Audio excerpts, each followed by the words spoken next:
Hey there, here I want to talk to you about the genius component of the drive to improvise. When I first started working with ID, I knew that when you're driven a certain way, and obviously if it's a river that's running through you 24/7, you keep doing something long enough, you're going to get good at it. So I certainly related to the idea that people had talents linked to their talents and strengths linked to their ID or to their strongest drives. But what I started to notice over time was that there were attributes that were more than talents. They were what I would call a genius level of talent, something that was truly like exceptional about that person's particular strength. And I found that it's true of every drive, and more the point, the 8 directions of the 4 instinctive drives. So when you think about it in the context of improvise, and I see with each drive there's what I call a white belt genius and a black belt genius.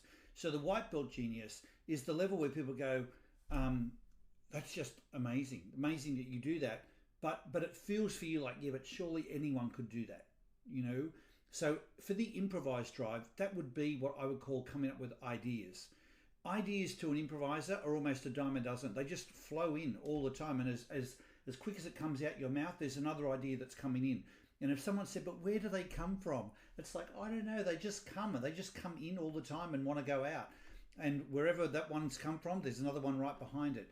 Now, whilst that might seem like common sense or normal, or just you didn't do any effort for it to happen, that is not what happens for people who are avoid improvise.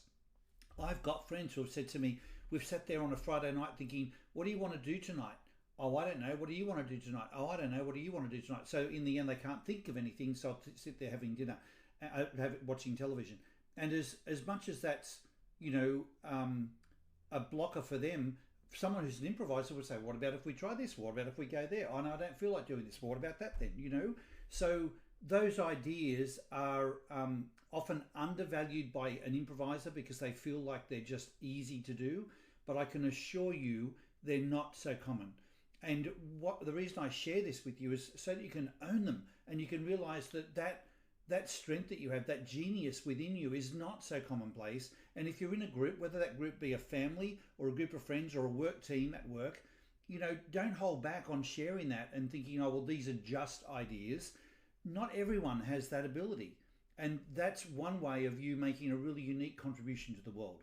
Share your ideas. So if that's white belt, what is black belt? And black belt for me is the level, what I found, where people go, it's almost like a psychic ability. It's like, unless you've got that, like anyone else can come up with an idea, the improviser has them flowing all the time. But when you get to black belt level, it's like, no, unless you've got this particular drive, this does not come as naturally or as consistently. Someone else can do it occasionally and almost fluke it. But if it's from within you as a drive, it flows through you. It's who you are all of the time. And the black belt genius for the improvised drive, I believe, is the ability to energize, people and the ability to energize situations. And it's not because you are this extroverted, passionate, animated, live wire that brings noise into a group. Sometimes the way you energize is through silence. It could just be putting your hand on someone's shoulder and just giving them the slightest sort of hint of encouragement. It could be a wink of the eye. It could just be, the way you let other people share the oxygen in the room and you maybe orchestrate that with people. But there's just something about your presence that brings energy and energizes the room, the situation, the people. That is not so common that other people, they can even watch what you're doing and think, well, all he or she said was this, or all he or she did was that. But it's not even what, it's the way you go about it, the timing, the nuances of it. It's just who you are. It's you too. It's that same energizing trait or genius within you that brings hope and inspiration, that ignites and provokes change. Sometimes it's done almost in an ugly way, like just because it's the right thing and the energizing thing doesn't mean it's always pretty and acceptable to everyone, but it certainly can ignite and energize a situation.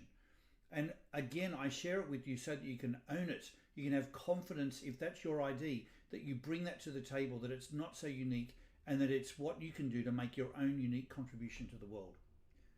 Be in awe of that element of yourself, and obviously be in awe of that genius factor in other people as well.